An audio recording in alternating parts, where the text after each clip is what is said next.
هنعمل النهارده الكاتشب مع بعض. لو لسه ما اشتركتيش في قناتي يا ريت تشتركي عشان تشوفي معايا كل جديد.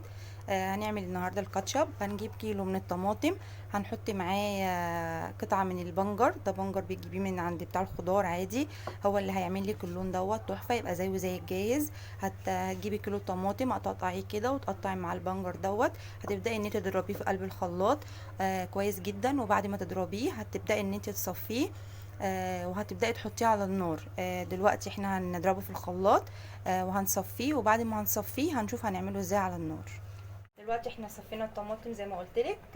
عاوزه اقول لك ان حته البنجر قلت لك عليها اللي بتعمل اللون التحفه دوت زي الكاتشب الجاهز بالظبط. دلوقتي احنا هنعمل لها اختبار عشان خاطر لما تحطيها في التلاجة كذا يوم او كذا شهر ما تبص. بصي دلوقتي هي لو بتنزل ميه كده يبقى هي لسه عاوزه سنه لسه على النار عشان خاطر ما تبصي معاكي.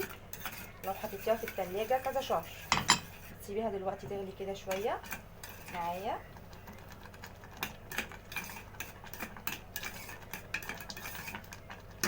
لازم تشرب الميه كلها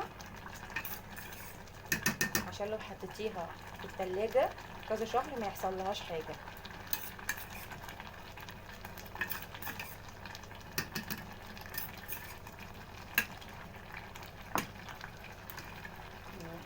كده كده بدات تقل الميه بتاعتها شويه. نبدا نحط لها توابل. هنحط ربع معلقه فلفل اسمر، ربع معلقه ملح، نص معلقه بصل بودر، نص معلقه ثوم بودر. قلبوا كلهم مع بعض. على فكره الملح ما بيبانش فيها ولا الثوم ولا البصل، ما بيبانش الطعم فيها خالص. نقلبها كده. نبدا نحط نص كوبايه من السكر، نص كوبايه من الخل،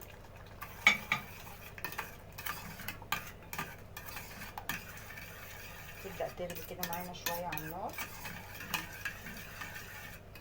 السكر طبعا بيدوب بسرعه، والخل بقى هو اللي بيديها المزازه اللي انت بتدوقيها في طعم الكاتشب. السكر برده هو اللي بيديها الطعم. اعمليه في البيت، سهل جدا سهل جدا. دلوقتي احنا خلاص حسينا ان هو بدأ ان هو مبقاش فيه ميه طبعا عشان خاطر الخل. بنسيبه كده دقيقتين على النار. شوفوا تاني اهوت بدأ ان هو يقل سنه اهيت على النار. سيبه دقيقتين بالظبط كده.